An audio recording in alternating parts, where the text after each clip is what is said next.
Red হক attack করবে, নকশন বের করছে, চার্জ করাবে আনসুদের বছর। ও মাই গড ফুটুস, that was a bang shot from you my boy. But নেজাত যাবে সামনে, অ্যাটাকের উপরে অ্যাটাক, লাস্ট ম্যান স্ট্যান্ডিং না, last two man standing for আনসু পারবেন কিনা সেখানে কাম ব্যাক দিতে পারবেন না, চেষ্টাতে না হলো না। Last 14 red Hawks with 20 elimination point. I don't know যে এই এলিমিনেশন পয়েন্ট আর কত দূর গড়াবে, কারণ এখনো প্রায় 7টি টিম প্লেয়ার ঠিক আছে, 7টি প্লেয়ার ঠিক আছে, এবং সেখান থেকে দু একটি কিল তো কনফার্ম করে নিবেই। ইলেকট্রো টপ পজিশনে বসে থাকবে, বাট সেই ক্ষেত্রে গ্লুয়াল দিয়ে আটকে দেওয়া হয়েছে, তাদের নিচে নামার দরকার নেই, উপরেই বসে থাকো, বাকি ফাইটগুলো আমরা শেষ করে নিই, তোমাদের দেখে নেওয়া হবে, সুযোগ হবে।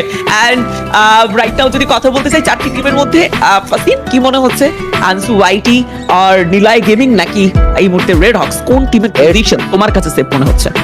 আমার মতে সেখান থেকে সার্কেলের বাইরে যাতে রেড হকস আছে খানিকটা বিপদের মুখে পড়লেও পড়তে পারে, but it will be not so bad for them, কারণ নিলয় গেমিংদেরকে dominate will be easy for them. But বেশি ভালো জায়গায় আছে আনসুরা, কারণ আনসুরা সার্কেলেও আছে, একটা সাইডেও আছে, তাদেরকে মারা সমান নয়। যেটা বলছিলাম যে আসলে নিলয় গেমিংদেরকে ডমিনেট করা পসিবল না, তাদের জায়গা দখল করে ফেলেছে রেড হকসরা, বাট কিছু থেকে আক্রমণ করার জন্য ফুললি কিন্তু প্রস্তুত থাকবে ইলেকট্রোরা। But Electro are in a really bad position, তাদেরকে বের হতে হবে, বাট পিছে থেকেও শট আসতে পারে। আনসুদের 3টা ম্যান পাওয়ার আরএচকে এই ম্যাচে বুইয়া করার চান্সেস সব থেকে বেশি, বাট সেই জায়গা থেকে আনসুরা যদি চায় একটা থার্ড পার্টির অ্যাটাক করতে পারে, বাট দেখা যাক সেই থার্ড পার্টিটা কি পারফেক্টলি দিবে কিনা। আনসুদের কাছে অতটা লুটস নেই, বিকজ অফ তাদের ম্যান পাওয়ার আবার রিকল হয়ে এসেছিল, যার কারণে কিন্তু একটু খানিকটা ম্যান পাওয়ারের লুটস গুলি কম, বাট সেখান থেকে রেড হকস এর কাছে ভালো একটা এলিমিনেশন আছে, ভালো একটা লুটস আছে, confidence level is on another level, but কাফি আছে সেখানে আরএচকে এর কাছে। সো সেই জায়গা থেকে একটু খানিকটা ভয় ভীতিতে থাকলেও থাকতে পারি যে কাফি যাতে এসেছে, একটু খানিকটা অন্যান্য 3টা প্লেয়ারের উপর প্রেসার পড়ে যেতে পারে, বিকজ অফ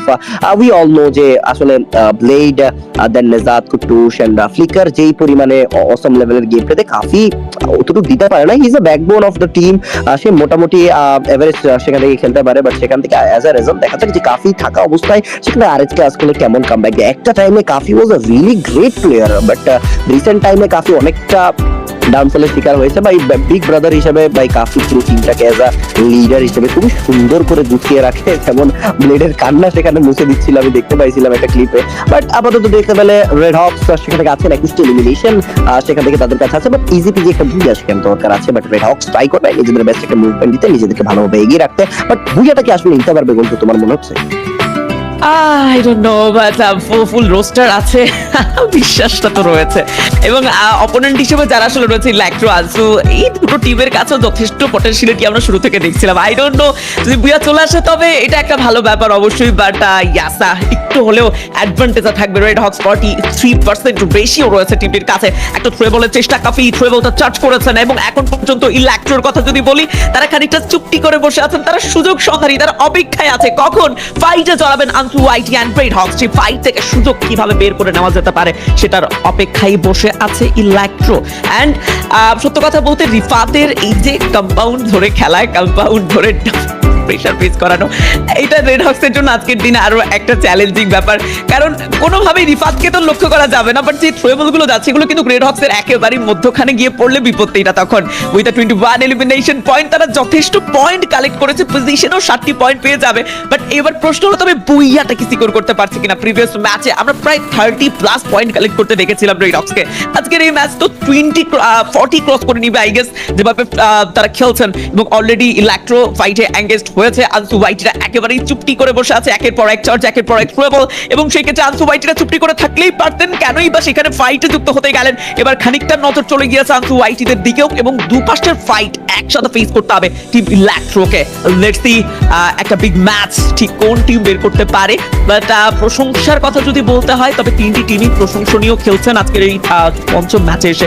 শেষ ম্যাচ হয়তোবা খুব একটা ভালো যাবে না, সেই প্রত্যাশা নিয়েই আজকের এই ম্যাচটাকে পুরোপুরি দমে শেষ করতে চান, সফলভাবে শেষ করতে চান। ফাইট অলরেডি এঙ্গেজড হয়ে গেছে, এবং এই মুহূর্তে আমরা একটা বুইয়া টিম খুব দ্রুত দেখতে পাবো।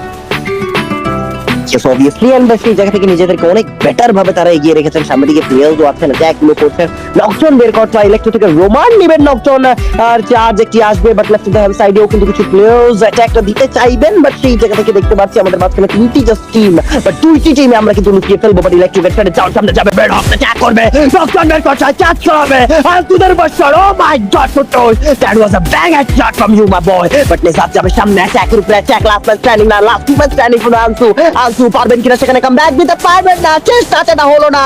কুট্টুসের শেষ shot and the booyah goes to team ready. Red Hawks and Kuttus the most dangerous and valuable player, and what a message it was in the last moment. Oh my god, it was smooth and steady for Red Hawks, bhai.